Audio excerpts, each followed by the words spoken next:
Hello. I've recently spent a week visiting the classical sites in Athens. Today I'm going to cover two matters.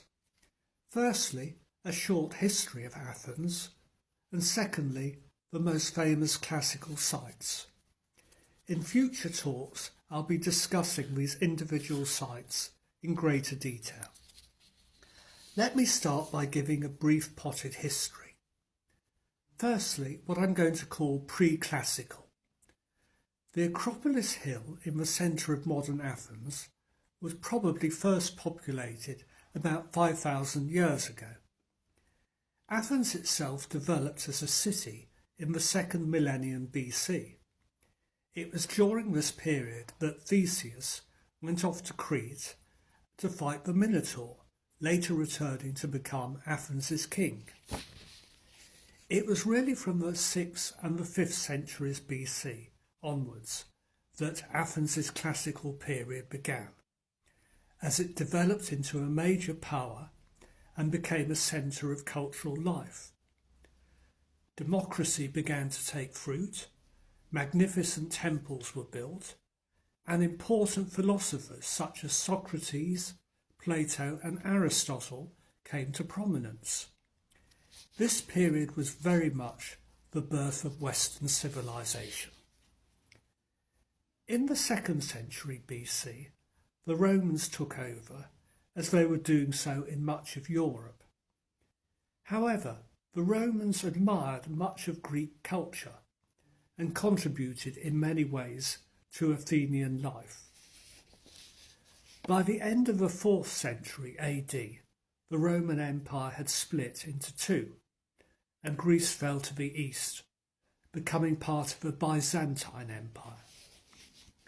This continued until the 15th century, when the Ottomans or Turks took over and remained in control until 1830, when Greece became independent. This was after 9 years of war, but Athens in due course became the capital of the country. Now, on to the most famous classical sites. I'm going to give you my top three. Firstly, the Acropolis, which was a citadel on a hill overlooking the city.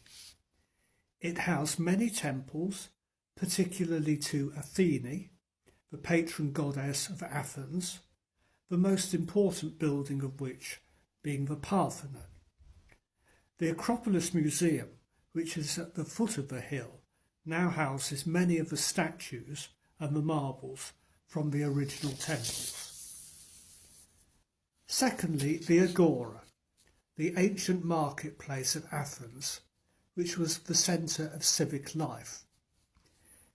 It's where Socrates used to address the public and St. Paul preached when he visited the city. The temple of Hephaestus, the builder god, is still largely intact, and it really is a magnificent building. Thirdly, Roman Athens, being the Roman Forum, Hadrian's Library and the Temple of Zeus, which, although begun in classical times, was really completed by the Roman Emperor Hadrian in the 2nd century AD. There are many other important sites in addition to the ones I've covered.